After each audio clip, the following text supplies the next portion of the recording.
The truth shall make you free, but first it shall make you angry. Robert Greene. Inconceivable! Will you please act like you have more than a 2-word vocabulary? Is there air? You don't know!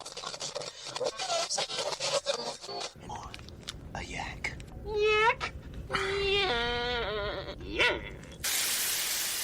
Hey, don't touch that dial. You found Secular Yakking. I'm Robert. And I'm Amy. After years, No years of yakking each other. we're here to yak at you. Sit back and enjoy the yakking. Hey, welcome back, everybody. Hope you had a wonderful week. Hope they did. I know I've had a pretty good week. Really? Well, with the exception of today, I got really frustrated today. Really? I would have disagreed for the rest of the week. Really? Yeah. Well, in comparison, the rest of the week was tame compared to today. Okay, where are you going with this? The nomination and confirmation of Betsy DeVos. Oh, God, don't even get me started on that. And then Senator Jeff Sessions as our AG. You know, but honestly, does any of that really surprise you? I mean, as crappy and as... I can't think of another word how awful that is, but does it really surprise you? DeVos actually does surprise me. Really? Not me. I came down to a 50-50 vote, right? Yeah. And she did so poorly on her interview, I wouldn't have hired her to teach preschool. Every interview she's had, she has sucked royally. It's just ridiculous. She doesn't know her ass from a hat. I know that. I mean, truly, she doesn't, She and yet got she's going to confirmed. run the education of this country. Yeah. That's, Go figure. That's scary. Yeah, but if you think about it, Trump's putting pretty much the polar opposite of every position he's filling. I know that. So, in that aspect is why it doesn't surprise me. Yeah. Well, I see that. I was just hoping she wouldn't get confirmed. I figured there might be one decent thing in this whole crazy town thing. Yeah, one decent Republican that would go against his party. There were actually two that voted against her. Just one more. One more would have done it. Yep. But no, Pence got the final vote. I kind of knew he was going to. I don't know why. I just did. And I already knew where he was going to go with that. Yeah. So, yeah, it doesn't surprise me Pretty at much all. a given. Wow. Anyways, on with the actual show stuff. That would be a good idea. So first off, let's do some Twittering. Twitter. So we have Moonster Music, Richard E. Wackrow, Andrea Morris, Quadcast Courtney, Unique Beauties. This is going to be a fun one. Xiao Feng. I hope you got that right. I did Google that. And I got the pronunciation. All right, well, hopefully it sounded like they wanted it to. Because it's actually written in Chinese. Yeah. Hopefully it's correct. If not, let me know. Oh, yeah, because he butchers everybody's name, so. And then the Ginger Snaps. Interesting. Which is a cool trans podcast that just started following us. Oh, uh-huh. Yeah. Cool. Anyways. Yes, dear. I wish we had some iTunes reviews. That would be fun to read. C'est la vie. Yeah. Oh, well. Next time, hopefully. Okay, we'll make sure. Yeah. All right. I suppose we'll get to some actual news. Yeah, that's usually how the show goes. The governor of Washington, Jay Inslee, has declared February 12th, 2017 as Darwin Day in the state of Washington. Yeah, it's about time. Yeah, I tried this last year and I got in too late for the declaration. I was going to say, haven't it been tried for several years? Yeah, and we finally got it this year. The proclamation request was submitted by Rebecca Friedman on behalf of Humanists of Washington as part of the nationwide effort spearheaded by the American Human Association and the Secular Coalition for America. Her text was adopted by Governor Inslee and highlights the importance of scientific discovery, intellectual bravery, and hunger for the truth. Inslee concluded the proclamation by encouraging all people in the state to join him in this special observance. Well, that's very cool. Yeah, it is. Yeah. It's nice to see that it finally went through after all this time. Yeah, Darwin Day is a pretty big deal in the atheist community. And I think it's pretty cool that Becky got to be the one to do it. Yeah, Becky Friedman. Yeah, that's really cool. The Humanists of Washington, which I happen to sit on the board of. Mm-hmm. So it's kind of cool. It's very cool. Yeah, speaking of Darwin Day stuff. Yes. Join us in the celebration of Darwin Day, February 12th at noon at Semena Swim and Country Club. Learn about evolution of wings and more. Now, this is a new location from its previous years, correct? That is true. Right. So it's on the east side instead of downtown Seattle. Oh, okay. Be a lot easier to get to for us. A lot of people. Yeah, for sure. Harder for some people, but yeah, it's a game we play. Correct. And of course, it's for someone who's locally able to get there. Yeah, I mean, if you want to fly in and join us at Darwin Day, that's wonderful. Go ahead. Some serious commitment right there. It is. Games, crafts, activities for the whole family. Come enjoy the casual social gathering to commemorate Charles Darwin and his great scientific contribution. You couldn't. Yeah, get over it. Special guest, Jonathan Tweet, author of Grandmother Fish, the first book to teach evolution to preschoolers. And it's a very good book. I really liked it. Yeah, I'm assuming he'll be there signing books if you have books you want signed. Isn't ours already signed? Oh, yeah. Yeah, I thought so. Wear your ring.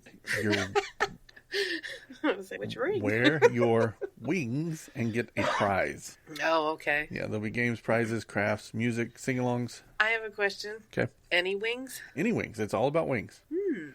Interesting. You have some I have American flag butterfly wing. oddly appropriate. That would be fun. Yeah, that would be.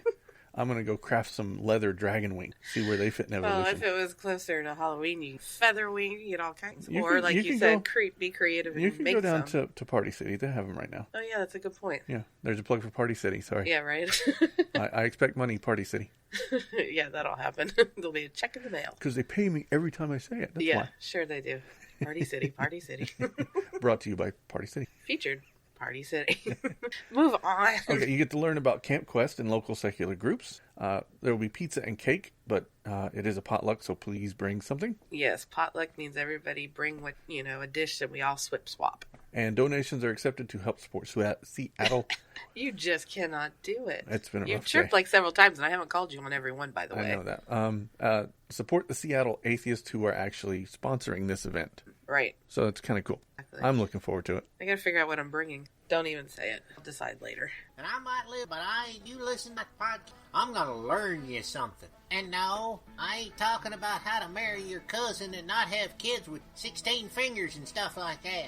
I mean, I actually talk about real stuff and teach people where the Bible stole its stories from. Y'all give me a listen, would you? Thank you. All right, I have some more news. Okay, that's... This one's a bit more disturbing, not as much fun, Oh, okay. but still stuck in Washington. Really? What Where's is up with all the Washington And kind of stuff? local. We have a lot of local stuff going on. All right. Currently, the Washington State Constitution bans the use of public money with this language in the Constitution, by the way. Okay. No public money or property shall be appropriated for or applied to any religious worship, exercise, or instruction, or the support of any religious establishment. Makes sense, right? Of course. Tax money can't go to churches. Right. Simple. But Republican Senators Melosia, Bumgarner, Oban, Becker, and Bailey and Warnick want to amend the Constitution to remove that language. Really? Really? It's just a free-for-all, isn't it? Yeah. It really is. Not only that language, but they want to remove this, which is a little more disturbing. Okay. Provisions shall be made for the establishment and maintenance of system of public schools free from sectarian control, which shall be open to all children of said state. Really? So they want to be able to get the church back in public schools. Correct. Now, is this local? This is Washington State. Okay. These are our elected officials. Backwards. And like I said, I'm glad I've got unlimited minutes because I'm going to be calling a lot of elected officials this year, I think. Do they even work? It doesn't matter. But yeah, seriously, where do they or hell, what time of do they think we're in?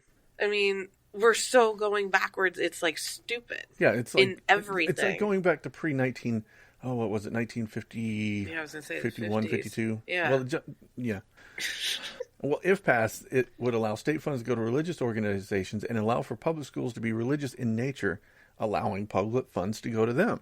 So we're going to be able to subsidize churches Right. and religiously based schools. They are so hoping we go back in time. Now think about that. We just confirmed DeVos. I know. Who already so she's wants- making this almost a possible reality. Right, between this constitutional amendment, because the state constitution wouldn't allow it even if the federal wanted to do it. Uh-huh. So they get rid of this. They have DeVos on Secretary of Education, Right. who wants to bring back theocratically run schools and put the Bible back in school and have charter schools, which would include, and the voucher system, which would include being able to pay to private religious Right. schools. So you put all that together, right? Right. And you end up with this Bible-based church system or school system. Can you imagine? I mean, truly, our kids are going to be graduating this year and next year, and that's only the rest of this year, so that's like nothing. And then our twins will be seniors next year, but after that, there's still like 3 more years of school she can do damage to the public school system. Yeah, it's going to take a year for any of this to go into right, effect, of course. right? So it'll mostly be in effect after our kids, but the damage of the next generation is mind-boggling. It'll take them 10 years to fix this if it goes through. It'll take them forever because they'll have to do another constitutional amendment to fix something like this if it goes through. I can't believe it's even on the table. I mean, it's like you could pretty much just say, hey, I want to do this, and we'll bring it up and we'll deal with it. And is back to medieval times and keep them as dumb and uneducated as possible is where they want to get to. Right. Now, there's one more thing that they want to do with this constitutional amendment. They want to add some language to the Constitution. It says, this article shall not be construed as to prohibit religious affiliated organizations from receiving or competing for, on the same basis of non-religious organizations, public money or property, nor shall it forbid employment by the state of any position a person based on their religious beliefs. Okay, I'm fine with the last part, right? Mm-hmm. You can't forbid because they're somebody's religious belief. However, what does bother me is that they will be able to apply for public money, even their religious organization. All of that doesn't make sense. So it's allowing, again, it's an obvious route to employ to get tax dollars into religious schools. That's what this is designed to do. Right, they want to get funding for religious schools. That's what it comes down to. I find the whole thing unbelievable that we're even having the conversation, I'd say. Yeah, I know. I mean, you would have never, say, 4 years ago, would have never thought this would actually be on the table. That it would even be possible to put on the table, because you wouldn't have think that, our government would be stacked in the way that it is to make this actually a possibility. That's the scary part. Right, it's stacked with oligarchs and theocrats. Right, I mean, I'm still, I still constantly, every once in a while, think I'm in a cartoon or a dream, and we'll all snap out of it and it'll be reality. Because this all feels fake to me. It does. I don't know how else to describe it. It just feels really fake. Yeah, I'm getting more and more frustrated with what is going on every single day. It's exhausting. It is, and my biggest fear is that we burn out. And we just don't want to do it anymore. And just kind of And I think that's their plan, is to burn everybody out as soon as possible, and then everybody's like, let them do what they want. I figure they'll get bored and stop fighting and protesting and what have you. Well, I don't plan on stopping. No, of course not. But I think the crazy from the get-go, and it's ongoing. Yeah. I don't know. It's no wonder the rest of the world looks at us like we do. Yeah. I mean, we're freaking nuts right now. Yeah, we are. Has In God We Trust invaded your town? Are you tired of government officials who want to plaster In God We Trust on taxpayer-owned property? Are you afraid because your local sheriff placed an In God We Trust decal on the patrol cars? We are here to help. The original motto project is for those who feel the separation of church and state is an important issue and should be honored regardless of your belief or lack thereof. Theists, non-theists, and all free thinkers are welcome. We need your support to show politicians that diversity exists within our nation, and their promotion of a monotheistic religion and push for theocracy will not be tolerated. Stand up and be heard. Join us at originalmotto.us. Yeah, I got some more news. Okay. And this is even worse. It just gets better. Well, hits keep coming, I should say. Oh, yeah. So I call this one Trump's Johnson move. I knew that. That's what it's called, because it's a pretty dick move. Yeah, but that's a pretty bad pun. You know that, right? I don't care. I got to get my pun in. Okay, if you say so. Anyway, I really want to do a real Potter this week, but Trump has trumped all other Potters this week with words from the prayer breakfast. And just to mention, because we have an interview on this episode, not officially a Potter Award. I know, but that is correct. We don't usually do Potter Awards reviews. I'm aware of that. But we couldn't let this go, so. Yep. And it's some words he said during the prayer breakfast, right? Okay, fine. And those words are, I will get rid of and totally destroy the Johnson Amendment and allow our representatives of faith to speak freely without fear of retribution. And you should mention what the Johnson... If you read the show notes, you would know that. I don't read show notes. That's your for. You just explain it to me right before one. I'm like, okay, excellent, great, let's go. Yeah. show Works notes. for me. He added that freedom of religion is a sacred right, but is under serious threat. I'm not sure what threat he's talking Well, about. that's kind of where I was going to ask. It's a threat from them on our religious freedom, but I digress. Uh-huh. The Johnson Amendment is a provision in the U.S. tax code that prohibits all 501c3 nonprofit organizations from endorsing or opposing political candidates. 501c3 organizations are the most common type of nonprofits in the United States, ranging from charitable foundations to universities and churches. The amendment is named for Senator Lyndon B. Johnson of Texas prior to becoming president. Right. So what this does is it literally says that preachers cannot endorse or oppose a candidate from the pulpit. It also says I can't do that while I'm the head of a organization. Right. Which I am.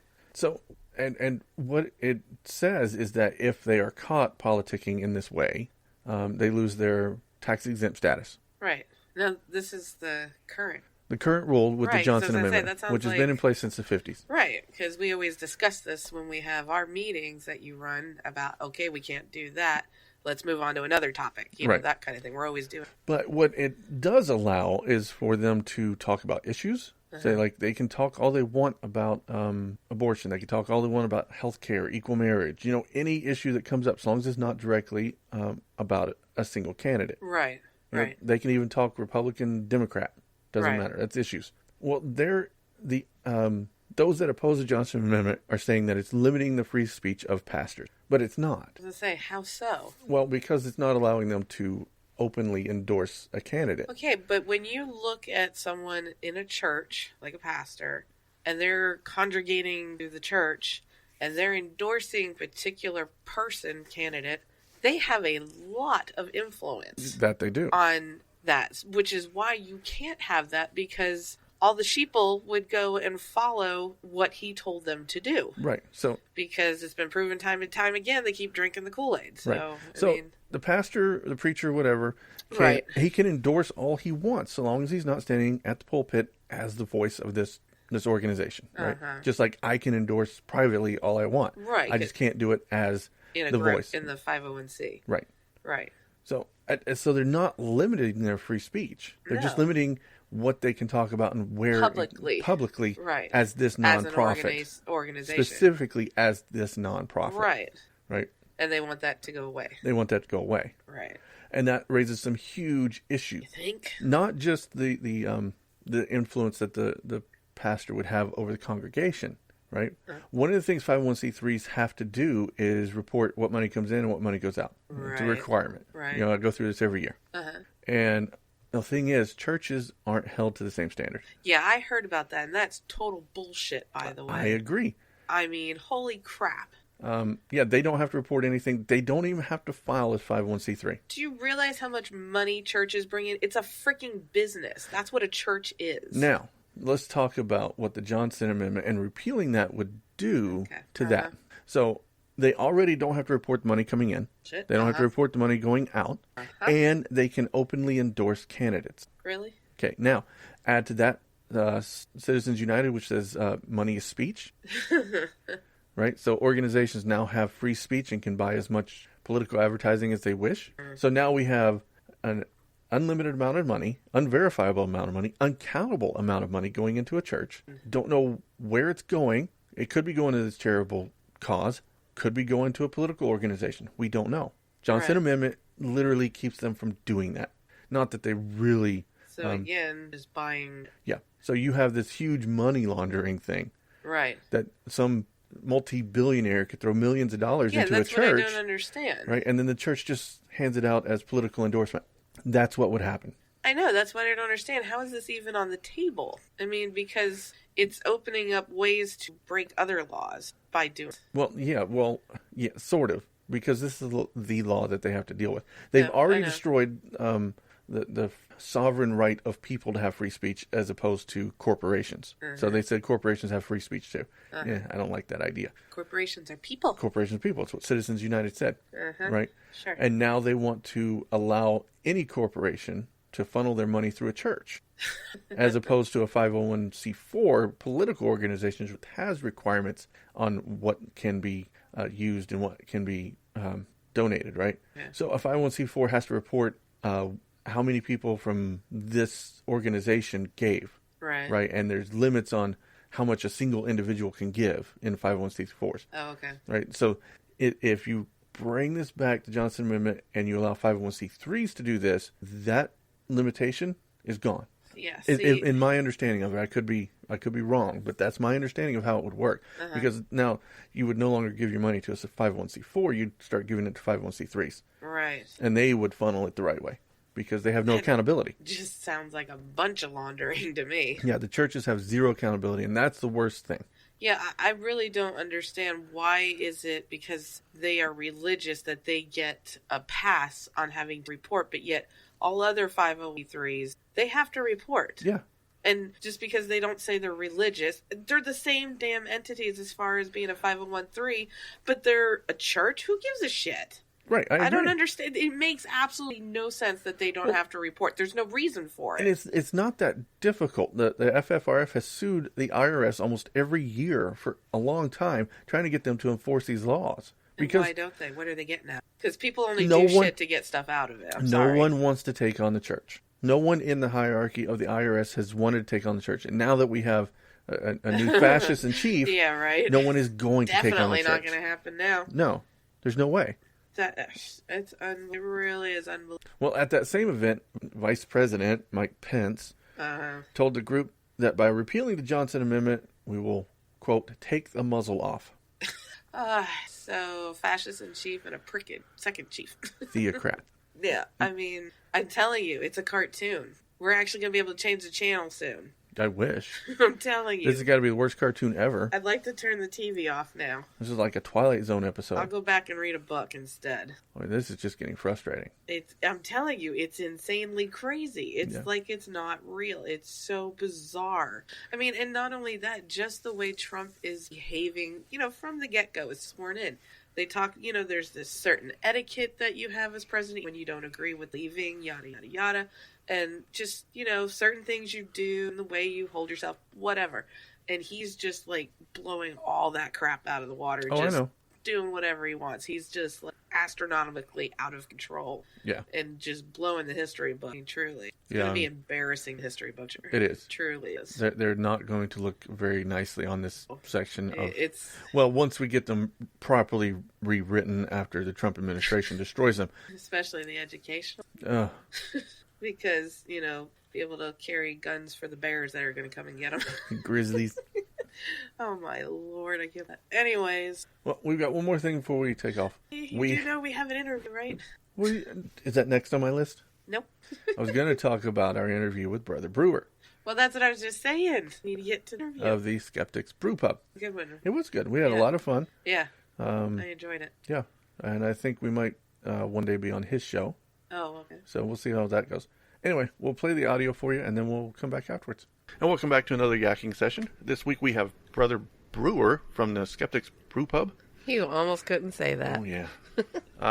Brother Brewer has done a little bit of everything. He's a former Navy corpsman, banjo store manager, Christian, and Gnostic monk of sorts. He now spends his time brewing beer at home and trying to make the world a better place for his two children through activism and podcasting. His show, Skeptic's Brewpub, combines his passion for politics, religion, and beer, while letting members of the secular, humanist, and atheist communities tell their own stories. Welcome, Brother Brewer. Well, thank you for having me on tonight. Oh, glad to have you on. It's a real treat to get people on the show. Now, I'm just curious, before you start, I didn't catch, I've caught a couple of your podcasts, but I didn't quite catch where you guys are broadcasting out of. So we broadcast just north of Seattle. Oh, okay. Yeah. That's where my brother-in-law was living at for a while. Oh, cool. And I know you call yourself the Walmart Mecca? Yes. Yes. Where exactly is that? Or roughly is that? Well, I'm in a little town called, I can't say really little, but it's called Rogers, Arkansas. Just north of me is Bentonville, Arkansas, which is the home of Walmart. That's where their home office is at. And the reason I call it Walmart Mecca is because Walmart has this really interesting rule where if any company sells a product through Walmart, they have to have a some kind of a office within driving distance of Walmart's home office. So if it's sold in Walmart, that company has an office in Bentonville. Everybody has to come to Bentonville to deal with Walmart. So that makes it most Walmart Mecca. ridiculous thing I've ever heard. I never knew that. I bet, is there like this one office that has like 30 different companies in it or something? There's a few. I know that down on the square of Bentonville, which is also the county seat for Benton County, that they have DreamWorks had an office there, and I think they've moved. Let's see. I know the Frito-Lay office is just stone's throw from where I'm at, but they're just kind of scattered out everywhere. Oh. So That's just really interesting. I never knew that. It makes our little neck of the woods a little bit more liberal than the rest of the state, because we've also got Fayetteville, Arkansas is just south of me, and that's where the University of Arkansas is. So it's gradually starting to come into the rest of the world, but they're kicking and screaming in the process. Yeah, I bet. Sounds like it. Well, let's get into who Brother Brewer is, because that's kind of what we do on Secular Yakking. We just talk about stuff. Okay. Let's talk about the show, Skeptic's Brewpub. What's the concept and the premise on it? Most of it is just my way of... it's partly my way of getting to talk to people that I normally wouldn't be able to meet on the street, and just kind of pick their brains and find out a little bit about who they are, what they're doing, what their own journey into secularism was sometimes, or sometimes it's just because they think they have an interesting story to tell, and I want them to come on and just talk about it. I also like to throw in some politics, and also talk a little bit about beer because I am a home brewer and I have a passion for all things hoppy. So, cool. That's kind of where it comes from. Yeah. I certainly feel that sentiment. I'm not a huge fan of beer. I'm a cider drinker myself. So. Oh, okay. Now I've had a few good ciders. I've got a friend out here that brews one. I don't know if you would call it a cider or an apple wine, because by the time he's finished with it, it's about 15% ABV, alcohol by volume. Ooh, so, and harsh. It's weird too. That will knock me down. And it's weird too because it doesn't have that burn, the alcohol burn, or the kick that you would get from something that would normally have that much alcohol in it. It's almost like just drinking straight apple juice, and you're just hammered before you know it. Oh, I would like that. It actually sounds good. Since it won't kill me. No, I'm a hard liquor drinker, but I like the fact that it doesn't have that kind of bite that you can get. Yeah, That would definitely be. Yeah, I like the hard liquors too, but there's just something about a good beer for me that. Plus, I started brewing mainly to find out how it works, and I like doing it, so I just kept up with it. Yeah. And so, I could see that. I've heard that before from other people, actually. Yeah. It seems like brewing is actually pretty big in the atheist community. There's quite a few brewers out there. Yeah. Yeah, there are.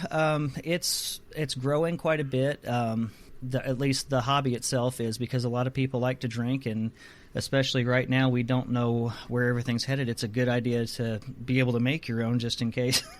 Yeah, right. That's true. The moral majority is coming back.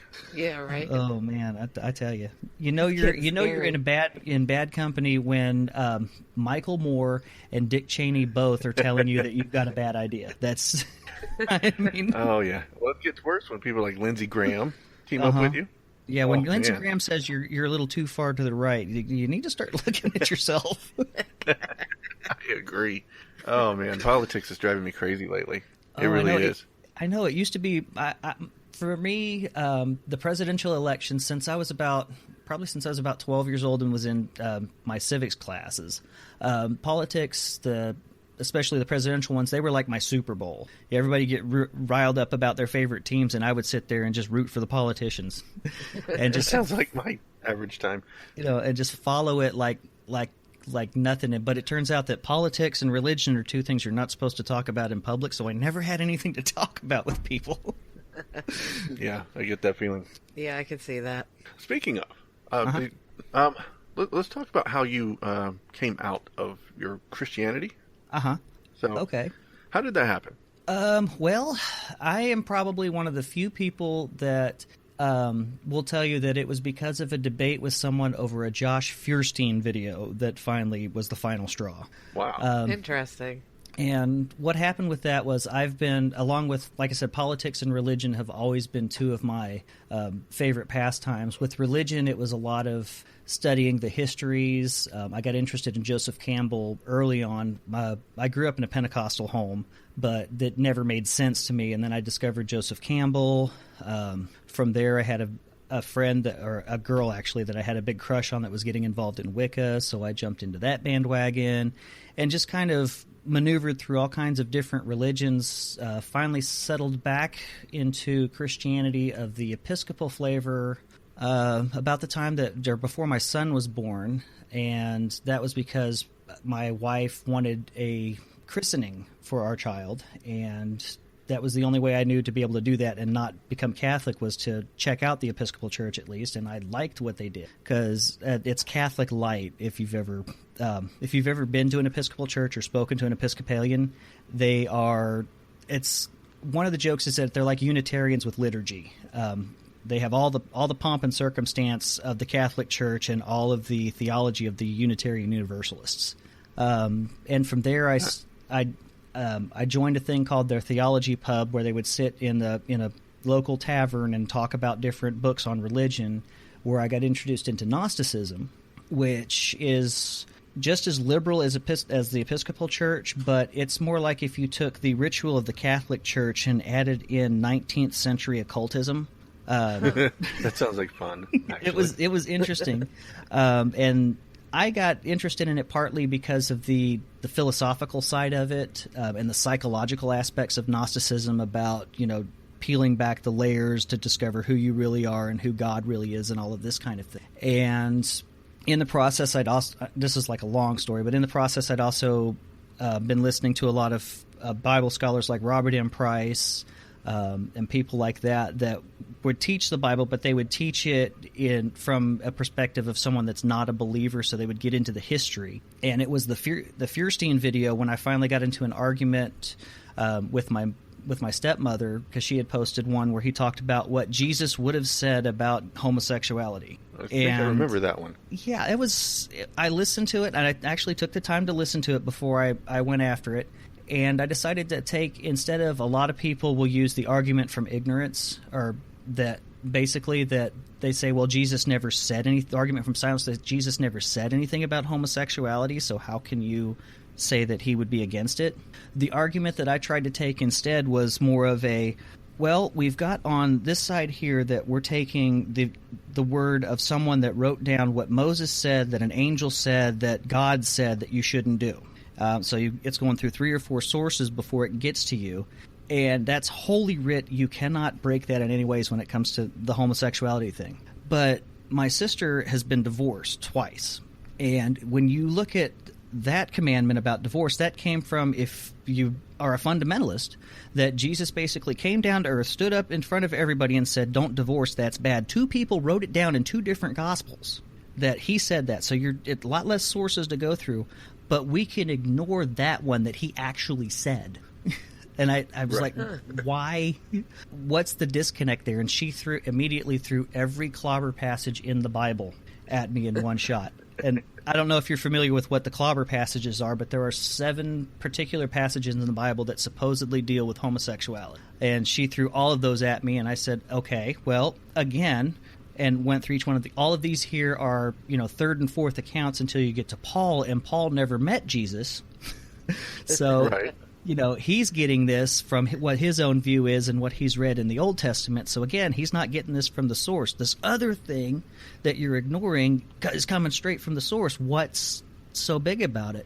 And then it hit me that I was having to go through, and there was a lot of learning that I had to do to get to the point where I could, construct that kind of an argument. But where my stepmom was coming from, she basically has a 9th grade education. To give you an idea, she believed that the reason that there was a hole in the ozone was because we were firing rockets into space and it was poking holes in the ozone layer.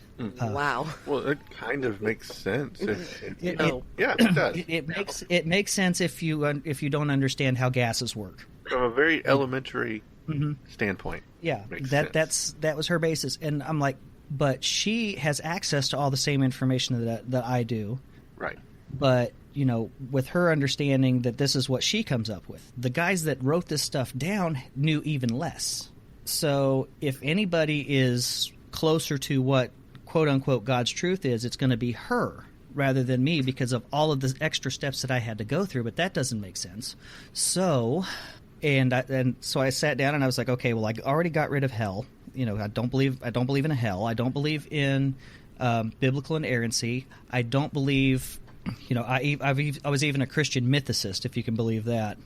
That's an interesting position to have. Yeah, I actually argued with an atheist about the existence of Jesus from the perspective of a Christian that didn't believe in a historical Jesus.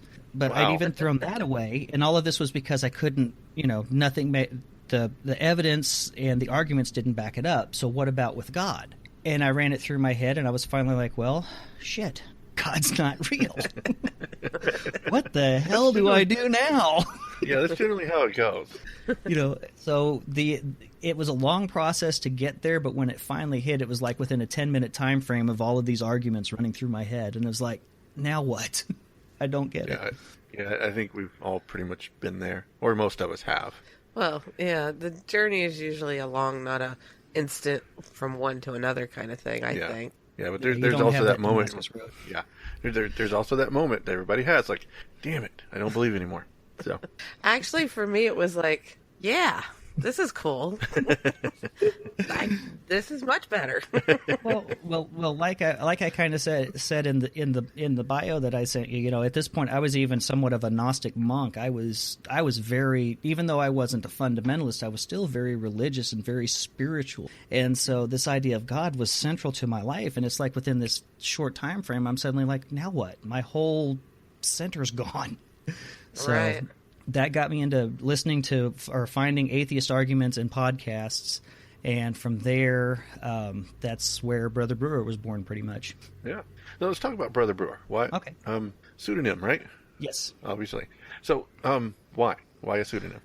Well, because even though I am out and proud as an atheist in most things, I work for a Catholic hospital.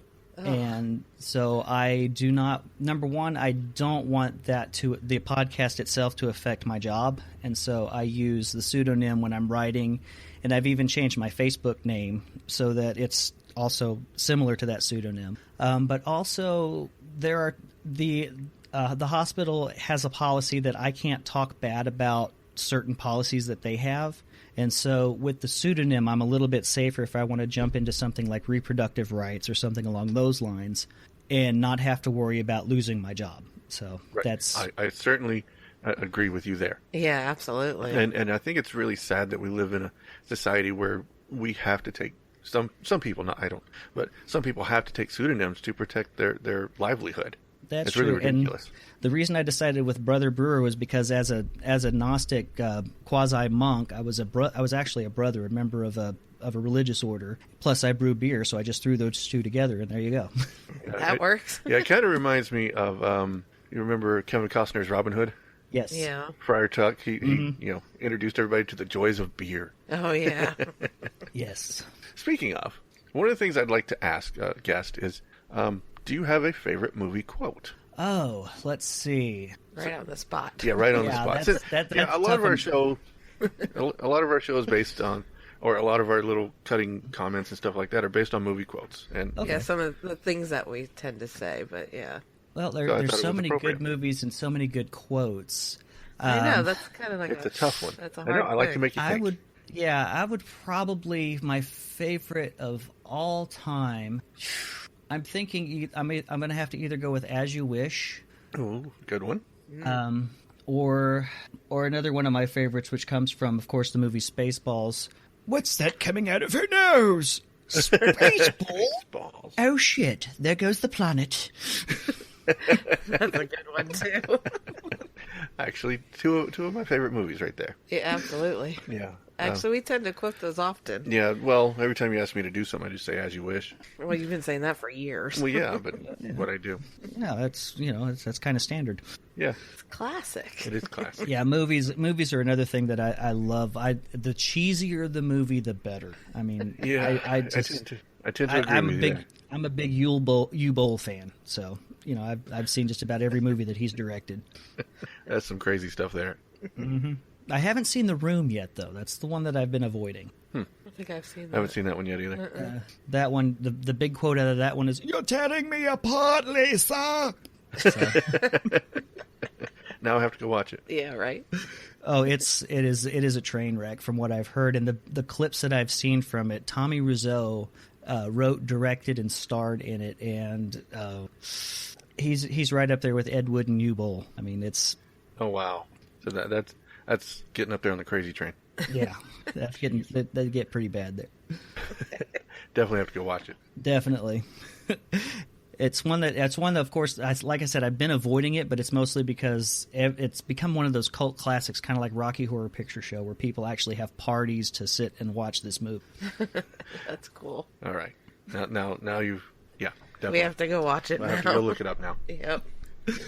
Very cool. So let's do the hard part and get some contact info out there.